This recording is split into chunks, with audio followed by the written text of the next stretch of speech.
a chair, and I have to say that filming right after going to the library is working so well for me. And today was an extremely relaxed Saturday, and all day I felt like I was gonna get to hang out with a friend after going to the library, and I was looking forward to it. So I love the new system that we have going, and I really appreciate each and every comment, and several of you have said it feels like sitting down with a friend because of the casual nature of it. So I'm glad that the very kind of haphazard feel of it works for you all. It doesn't feel overly polished. I don't think that's a feeling that this has. And I just want to tell you about the books that I read or read some of this week, and my reading hopes and dreams for the next week. This was a big week for Peter because he had several lumbar punctures. He gets several doses of medicine put into his spine, and he has to be sedated for all of them. So for me, those appointments are really hard because they're very early in the morning, and with my chronic illness, I do not thrive going kind of first thing in the morning. The slower the morning, the better I will do farther on into the day. And they're just very long because we have to get there, and they take blood work, and then we have to wait for the results of the blood work to confirm that yes, he's good to go, his numbers are good enough, we can do the lumbar puncture. And then we have to go down, sign all the forms for sedation, and then he is sedated. And so the whole thing, it just takes a while. And this last cycle, consolidation of chemotherapy, that involved 3 lumbar punctures, and one appointment we showed up to, and his doctor said, I'm sorry, but his cough is just, I'm worried it's going to slow down his recovery from his cough if we do it today. So we had 4 lumbar puncture appointments, and but only 3 actual lumbar punctures.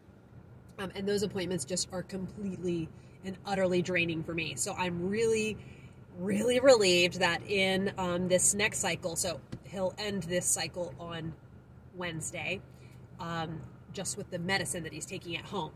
And then the next cycle that starts, which is immunotherapy 1, there's a big, long appointment day, and my husband is going to take him to that one. So I am really grateful that all of the work of those, that season of the treatment is done, and he's doing just marvelously.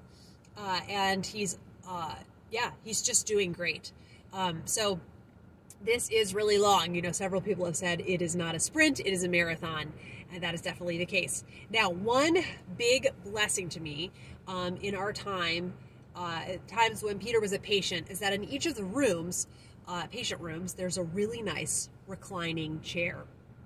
And it has a headrest, and you can, in addition to having your legs propped up, you can also, lean back in it. So it has several different things you can do to it to make it extra relaxing. And I get very fatigued from sitting upright for long periods of time. So this means that these chairs, being in Peter's hospital rooms when he was staying for different visits, I was able to stay a lot longer than I would have been if there were not those reclining chairs. And in the infusion clinic, where Peter has been going in for his outpatient treatment, there's one room in the infusion clinic that has reclining chairs. And I ended up having to go home early for an appointment. I had to call my mom because it was just bad. I was feeling so bad, and I knew I needed to have somebody trade off with me.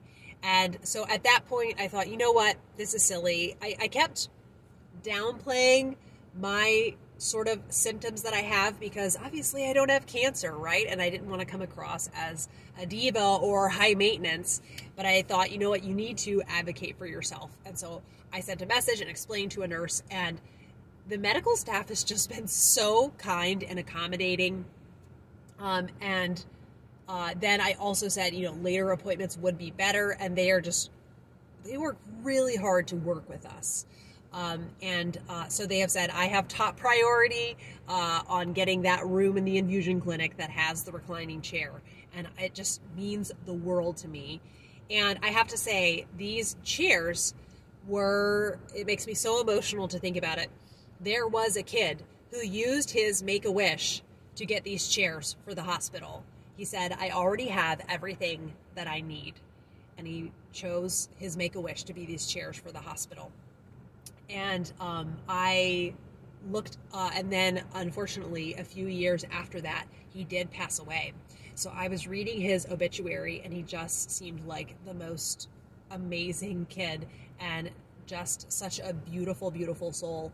And so I was wanting to write to his mother and be like, just so you know, these chairs have been such a blessing for in our family's life.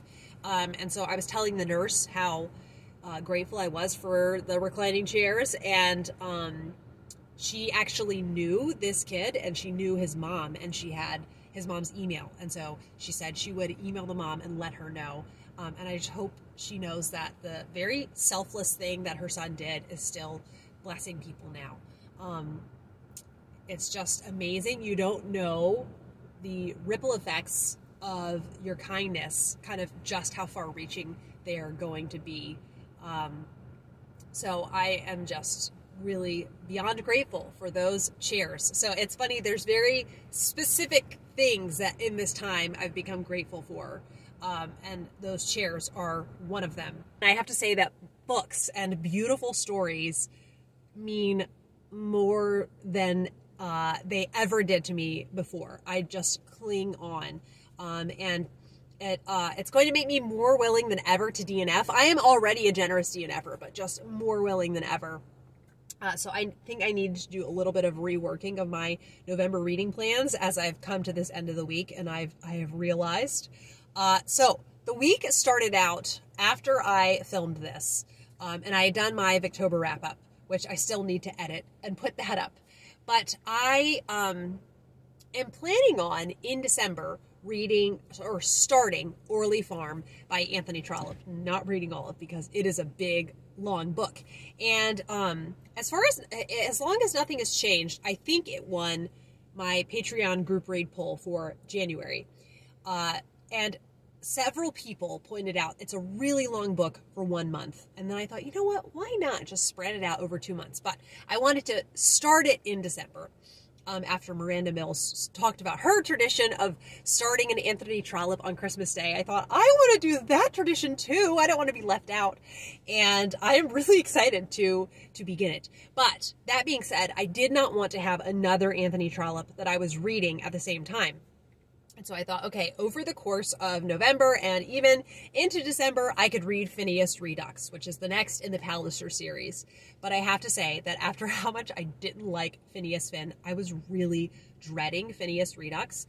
And with coming out of the Eustace Diamonds and just feeling so about it, I just am rather sad that I adored the Barsetshire series so much, and the Palliser series started out so strong with Can You Forgive Her?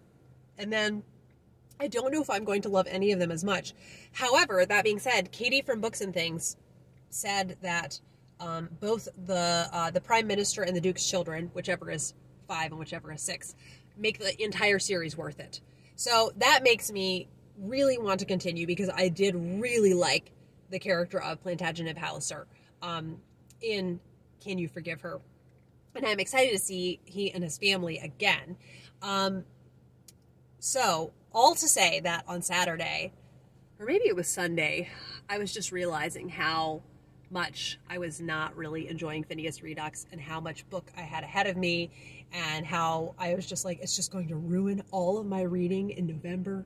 And if I read it into December, it's going to just put a pall on all of my reading mood and getting more and more dramatic as time went on. And I thought, you know what? I either need to DNF this, or I need to rip it off like a Band-Aid.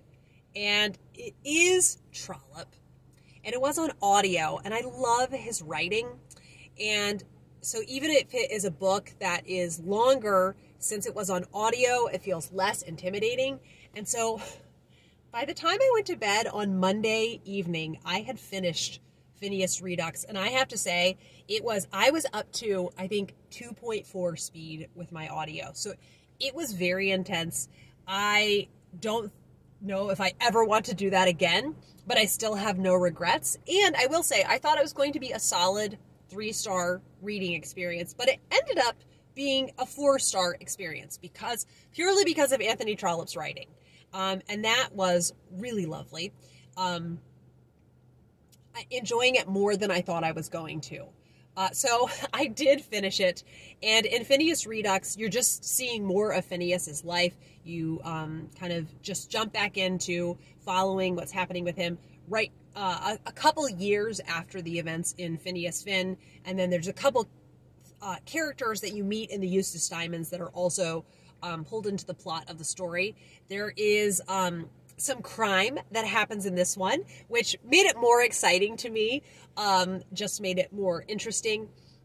So I think what made me not enjoy this book as much is the character of Phineas Finn. I find so unappealing and just completely lacking in all masculinity, and he is so just weaselly. He's so weaselly.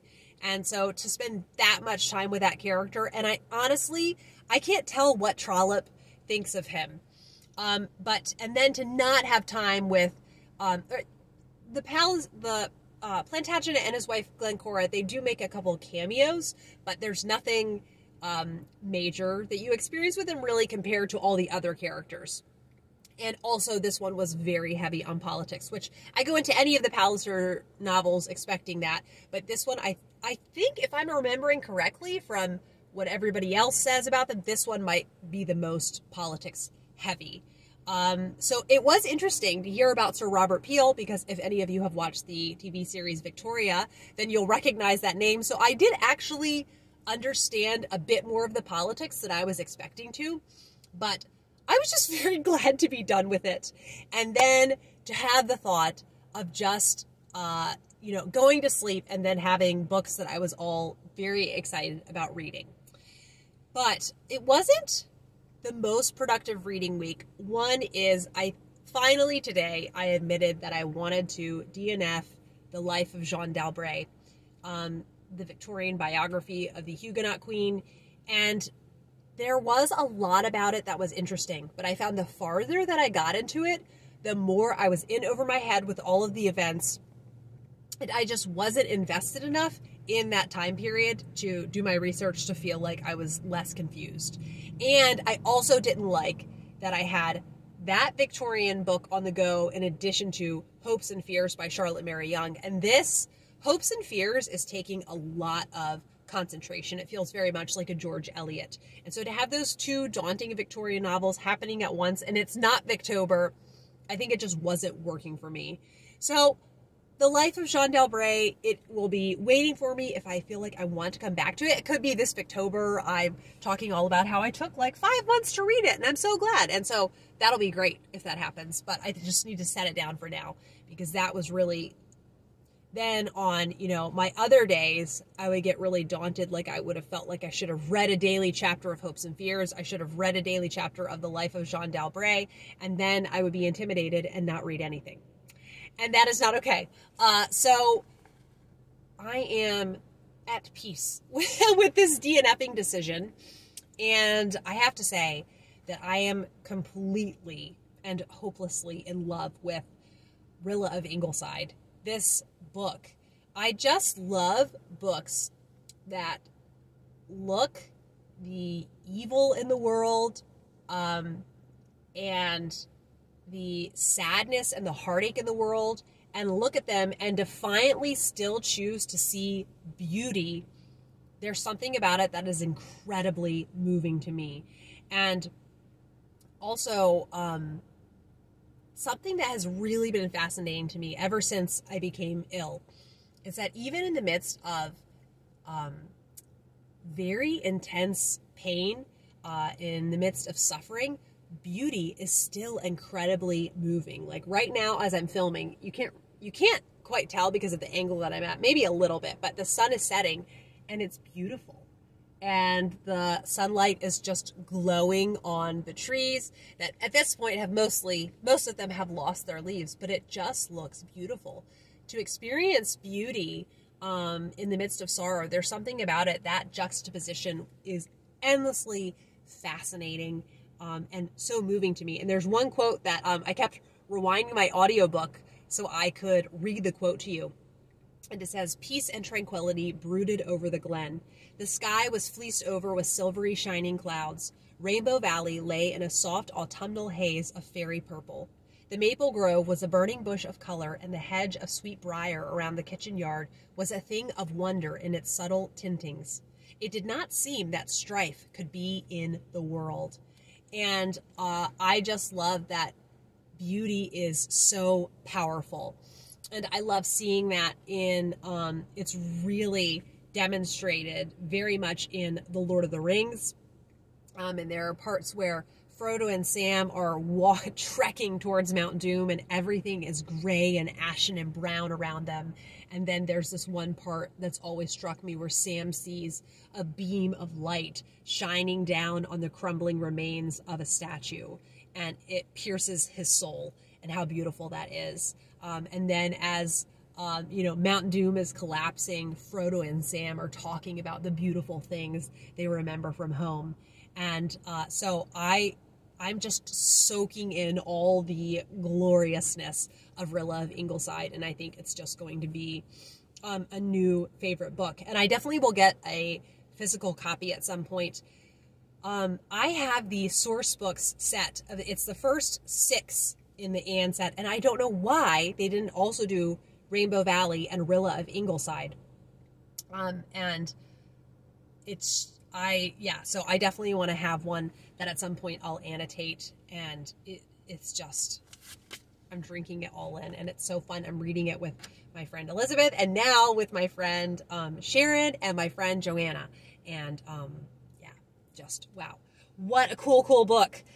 Then today I did finish The Runaway, which was a Persephone book that I started during Victober. It is a Victorian novel. It's a children's novel, and unfortunately this one fell a bit flat for me. There are certain times when you read a book, and if there's a plot point that stresses you out, it can just kind of taint the entire reading experience for you, and that was The Runaway for me. So there's our main character who lives in this lovely house with her father. I think her mother maybe passed away when she was young, and she has a nice life with her governess, nice enough life, but I think it's a little bit lackluster. And then along comes this runaway girl with a crazy story, and just the amount of chaos that she brings into her life, and just the amount of stress, it just didn't work for me. It was too much, and I was consistently stressed out that our main character, who I was very sympathetic with, was going to get in trouble because of this, hooligan who comes into her life. So the writing was nice, and it had beautiful illustrations, and I think it's one I could see in a few years. If I was prepared for that dynamic, I might come back to it.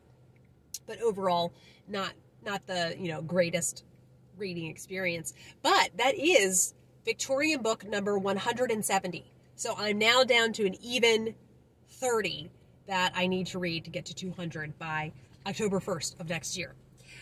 Then I have to say another thing that hindered my productivity in my reading this week is that I wanted to finish season 2 of Stranger Things. So Stranger Things, I feel like some people might be surprised that is a show that I like, but I do. And I think it's because there's a real sense of camaraderie amongst the characters. If you don't know about Stranger Things, there is this corrupt government agency in this small town of Hawkins, Indiana. It's set in the 80s, and because things are mismanaged, what do I want to say? Kind of harmful things kind of seep into the community from this one corrupt agency that is just really mismanaging things.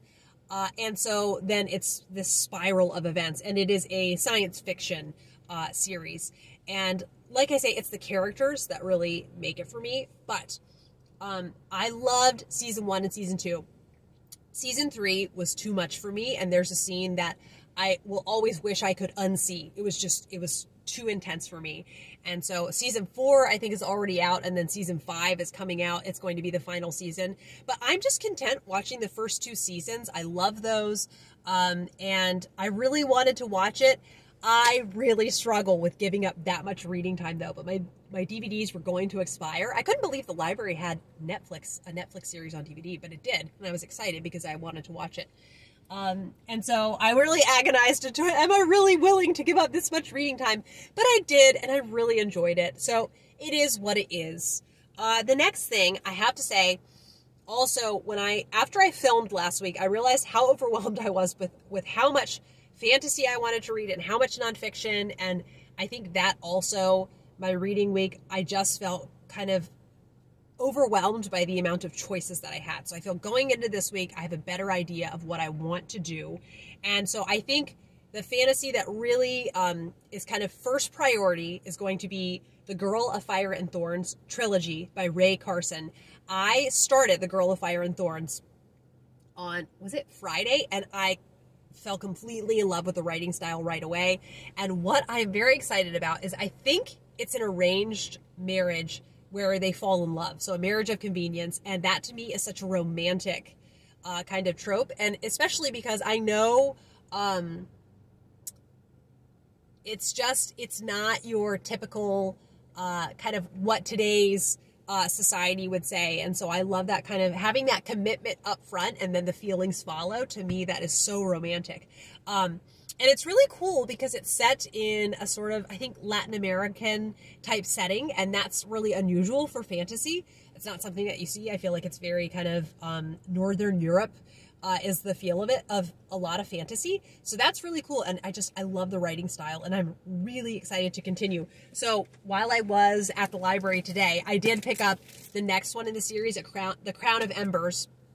I was also excited to see that Hoopla has all of the audiobooks. So if I just really want to keep listening, and maybe if I finish Rilla of Engleside, I'm really excited to have access to all the audiobooks. And then I've gone ahead and put a hold on the third in the trilogy. I can't remember what it is. But several of you were talking about how Emily Wilde's book of Fairies, how it was just a really, really lovely book. And I was delighted to see the library has the audio. So after Girl of Fire and Thorns, I think I'll do that. And then I still am really interested in the other fantasy I've checked out. But I was a little bit overwhelmed to realize that the length in the Green Rider series, the length of the books each gets progressively longer. But I still want to try it. But I did also write down, I get periodic emails from my library talking about the new fantasy books they have in YA fantasy. So I did write down several of those that interested me, and especially because I think those are available on audio as well. And I have become obsessed with my boys, they got so many gifts over the past couple months. And one thing they were gifted are these Find the Hidden Picture books. They're like highlights. I love. And they could care less about these books. They are not interested in them in the least. So I'm like, fine, I will use them. And I love listening to an audiobook and doing Find the Hidden Pictures. I am someone that really struggles to do nothing while listening to an audiobook. So to have some kind of mindless activity, my dream is to have housework that I do while listening.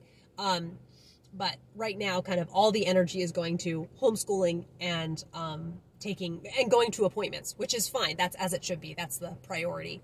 But maybe someday in the future, I would love that. I love to have audiobooks on while cooking, and while driving also. I do like that. So on my drive home from the library, it's about a 10-minute drive, I will be listening to more of Rilla of Engleside.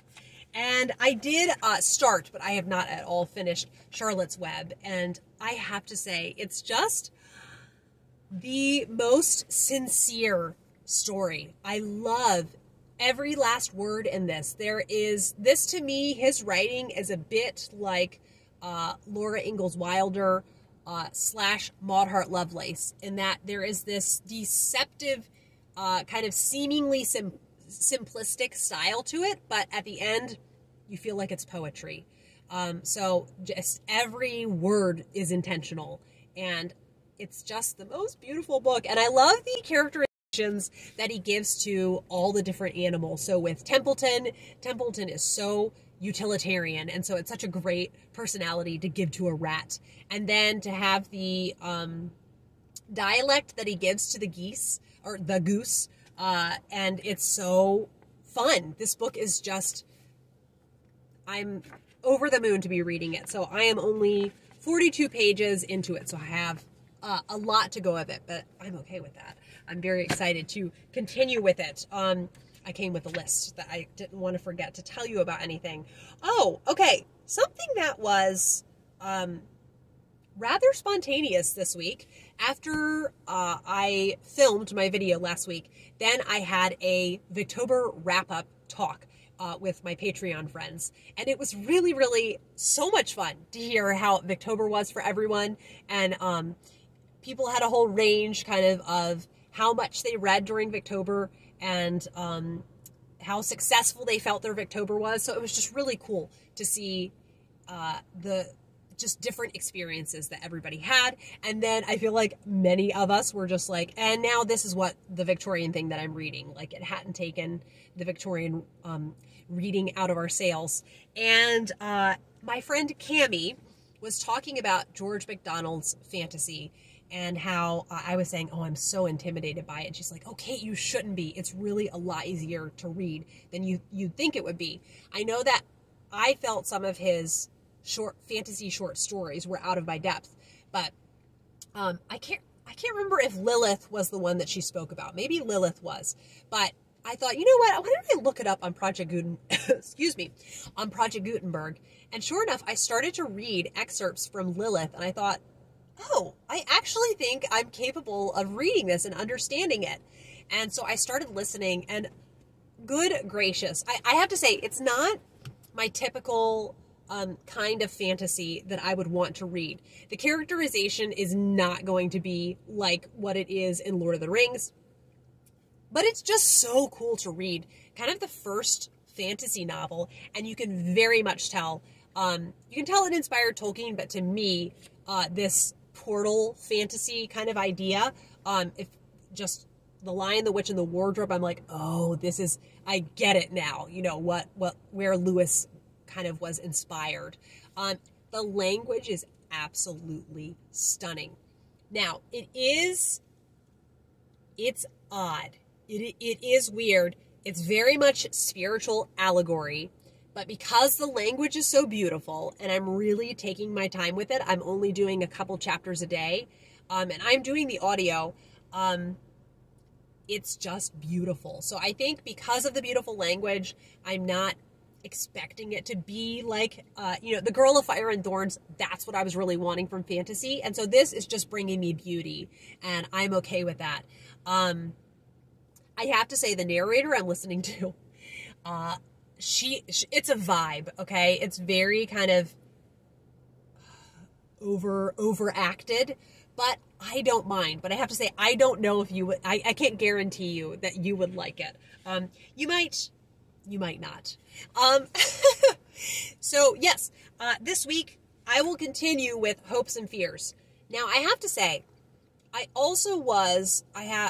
have to get through 30 Victorian books. So I was wanting to maybe this month read Phoebe Jr. by Margaret Oliphant, or /and Winifred of the Chalk Cliffs, I think is the full name of it, by Sabine Gould, who is the author of In the Roar of the Sea, which I just am obsessed with. So I don't know if I'm going to have another Victorian novel on the go at the same time. I think I'm overwhelmed by the amount I have currently reading, so I should, to make myself feel less overwhelmed, just finish some of the books. I also could see me just spending the week finishing, just reading and completely eating up the entire Girl of Fire and Thorns trilogy. We're going to see. Yes, I think that's everything that I wanted to say, and I hope that you enjoy this. Oh, I do want to tell you real quick, I did not pick up much for myself this week at the library because I got so much last week, and you know, I didn't really feel like, I didn't feel the need to get much more. But Peter, when I told him this year for history, I thought it would be nice if he picked one special project to do. And so I gave him a list. There was a list suggested in our history book, in our history curriculum. And making a diorama was one of them. And so now he's completely inspired and has so much energy. He wants to make a diorama of the Battle of Gettysburg. And so he made a list of the supplies that he would like, and he requested a certain amount of money from us. And but some have also been put on his Christmas list. So I think we'll wait to see what he gets for Christmas, and then we'll move forward. But I got him several books on Gettysburg, and this is not Gettysburg specifically, but I think what a cool way to learn. It's all newspaper articles, all of them. So this goes, there's 2 volumes of this also. So this is just the, this is the first one. And suppose I was lying in a basket in a... There went my audiobook. Okay, I thought it wasn't going to make that noise. Anyway, what this just goes from to 1863, which is when Gettysburg would have happened. But let me see if I can find you a page with an illustration. Yeah, look at this. So this is the illustrated London news. That's interesting, but obviously the war here. I remember. Who did I hear talk about this? But the Civil War in America caused a depression in northern England because they bought so much cotton from us. And that was really interesting, just kind of the far-reaching effects of it. But I just got him a bunch on the Civil War. So this eyewitness book, hopefully... oh, look at that. I opened it up and there's one on Gettysburg. And then we are planning at some point to do a field trip to Gettysburg. And then, yeah, Chronicles, Civil War Chronicles, Gettysburg, and then a Library of Congress book, Gettysburg. So this, to me, I think might be a photo. Yeah, this has a lot of photos. He'll be happy about this because he was wanting to kind of see what it looked like more. And he's really excited to visit it after a friend of his visited it. And they were telling him about Devil's Den, which, if you haven't been to Gettysburg, Devil's Den is really cool. It's just all of these giant boulders, and there were some really pivotal things that happened in Devil's Den. Obviously, it's very harrowing to think about all of the lives that were lost there, but he's completely and utterly fascinated. So I'm really happy for him. He has this project to be excited about and to really throw himself into, and he's been watching videos about map making because he wants to make a plan. And then we have this space in our house that we call a hidey hole. It's just, I don't know how to explain it, but there are these little doors to it, and it's just this little tucked away, tiny, tiny space, tiny room. And so he's thinking about putting the diorama in there and having it on display. And I did ask him if he would be interested in doing a video about the diorama, and he said 100%. And he's interested in doing some videos with me. So I thought he could talk about maybe his favorite books of the year, so he's thinking about compiling that list. And yes, I am excited for another week of reading beautiful books, and I hope you all have a great week, and I will be back with another video soon.